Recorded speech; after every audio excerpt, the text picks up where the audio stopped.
Yo, Axel here. So today we're gonna be doing a Keqing build.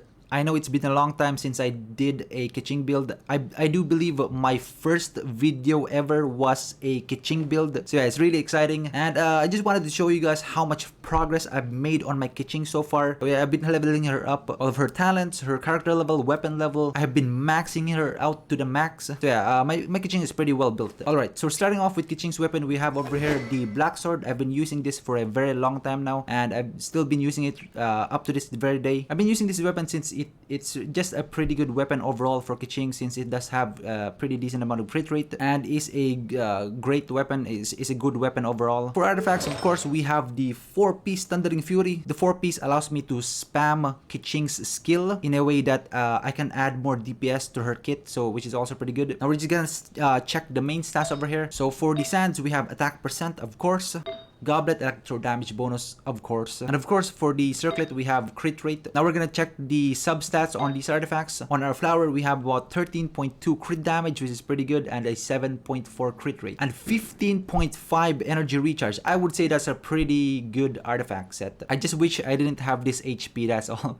I really couldn't, I really could have got better without this HP, so yeah. Now for the feather, we have 5.8 crit rate, elemental mastery 82, which is also helpful when you're gonna be doing elemental reactions with Dendro, since Keqing is electro. Crit damage 12.4%, and we have HP 4.1%. If only Keqing scales with HP, but unfortunately she doesn't, so yeah. Now moving on to sads, we have 3.5 crit rate, 20.2 crit damage. We got unlucky with the HP and defense, unfortunately, but you know, RNG doesn't show me any mercy, so yeah. Now moving on to the goblet, we got 6.5 energy recharge, 61 elemental mastery, 14.8 crit damage, and 31 attack. I would say this is a pretty decent roll on this artifact. So yeah, pretty decent, but not the best. On the circlet, we have 26.4 crit damage. Now that is a pretty high crit damage, and we did get a 4.1 attack, which is also pretty good. I just wish I didn't get HP and defense. You know, this would have been better if it was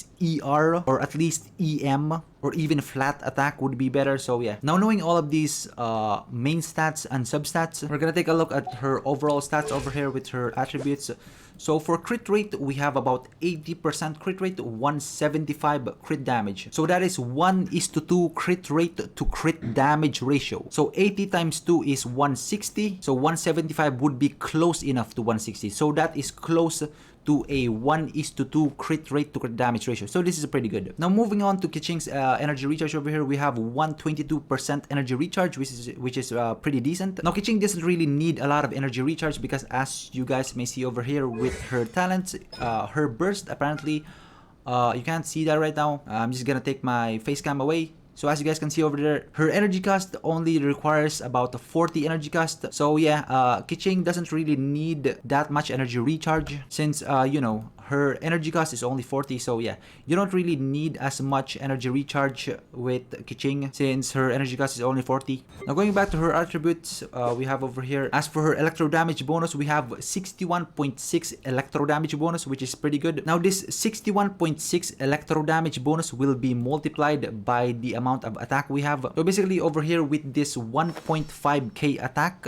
will be multiplied with the electro damage bonus. So if you have too much attack, and if you have like 0 electro damage bonus, then you will technically do less damage, because there's not gonna be a lot of damage multipliers, you know. There's not gonna be a lot of damage multiplied. So if you had like 10% electro damage bonus, and you had like 2.5k attack, that would do less damage than a 1.5k attack and a 61.6 electro damage bonus, since you know, with the damage multipliers. Now we're gonna move on to her talents. Now we have I do have Keqing at triple crown. I do have her triple crown, as you guys see here, 10 10 10 triple crown, since I already said this in my first video that I am a little bit of a Keqing simp, you know.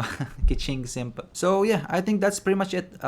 Did I cover everything here? So yeah, attributes, weapons, artifacts, constellations. For the constellations, I only have her at C1 right now, but I'm not really going for more, you know. I just take what I have for granted. So yeah, talents, profile, pretty much it. So yeah, that's pretty much it for my Keqing. my Keqing build, I just wanted to make an update video since, you know, the very first video I made on YouTube was about my Keqing build. So this is kind of a part 2 and kind of a sequel to that very first video that I made on this YouTube channel. So yeah, that's pretty much it. I really just wanted to show you guys my build on Keqing so far, how much progress I've made on my Keqing. So yeah, that's pretty much it. And as always, see you in the next video.